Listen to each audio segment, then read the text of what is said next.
En décadas recientes, la figura de Porfirio Díaz ha sido objeto de profundo escrutinio entre ciertos grupos académicos. Entre algunos, se le considera un modernizador, como lo fue Carlos Salinas de Gortari 100 años después, mientras que varios intelectuales del último tramo del siglo XX y del siglo que corre han intentado lavarle la cara al sátrapa que generó tal tensión social en México que se forzó a una revuelta armada. Producto de este escrutinio, se ha llegado a decir que Díaz no fue corrupto y que no repartió los grandes contratos nacionales a los extranjeros. Incluso se minimiza que durante su dictadura hubiera una grosera explotación de indígenas, aunque esto escandalizó incluso entre la sociedad progresista estadounidense.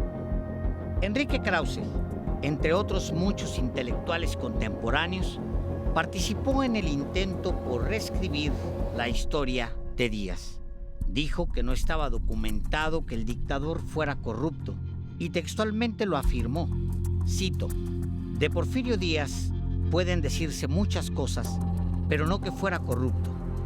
Cierto, dio negocios y prebendas a los científicos y prohijó una bárbara acumulación y un saqueo despiadado con la ley de baldíos, pero lo hacía, al menos en parte, por las mismas razones ideológicas que guiaron a los liberales en la política de desamortización. Estos excesos fueron parte de un esfuerzo más amplio por darle fortaleza intelectual y empaque académico al neoliberalismo, torciendo a los liberales de tiempos de Porfirio Díaz y de Benito Juárez. Para fortuna de la historia, otros intelectuales, académicos e historiadores han logrado desmentir tales afirmaciones sin tampoco proponérselo. La verdad simplemente se ha impuesto. Porfirio Díaz y su círculo cercano eran depredadores que atentaban contra el interés nacional. La corrupción atrapó en una vorágine al gobierno completo y las élites nacionales y extranjeras se aprovecharon de las debilidades de una administración pública corrupta. El catedrático mexicano Jorge Jiménez, por ejemplo, detalla en su libro Empresario y Dictador, los negocios de Porfirio Díaz, 1876-1911, cómo una camarilla de vividores se apoderó del Estado mexicano para apresurar el reparto de los bienes que pertenecían a todos. La figura de Díaz, como la de cualquier político, merece un trato minucioso. No se olvide que a partir de su vida y obra se autorizó, desde los sexenios de Miguel de la Madrid y Carlos Salinas de Gortari, la creación de una burocracia dorada como la de finales del siglo XIX, una nueva casta de funcionarios y gestores de fondos públicos que justificaron la desigualdad, la pobreza y a las élites poderosas como necesarias en el tránsito hacia la modernidad, entre comillas, que nunca llegó.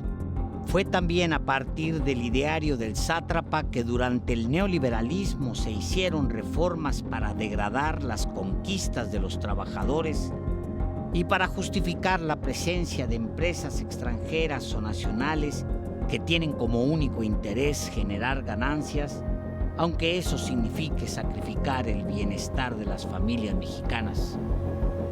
Este 2 de julio se cumplen 110 años de la muerte de Porfirio Díaz, el dictador que pensó que volvería en hombros para gobernar el país.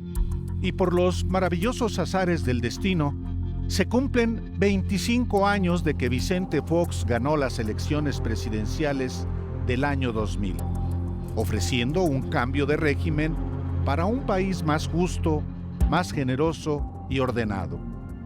Fox inició su sexenio con grandes expectativas.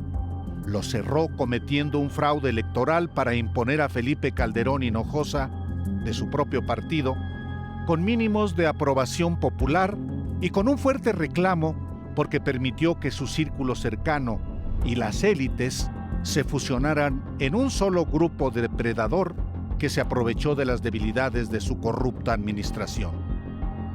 Como sucedió con Porfirio Díaz, el gobierno de Fox le sirvió a los grandes empresarios nacionales y extranjeros. Dejó en manos de las élites parte de los bienes del país y benefició con quitas de impuestos multimillonarias a los que estaban de su lado. La desigualdad se profundizó, la pobreza creció y, como sucedió un siglo antes, la oposición sufrió de acoso y persecución.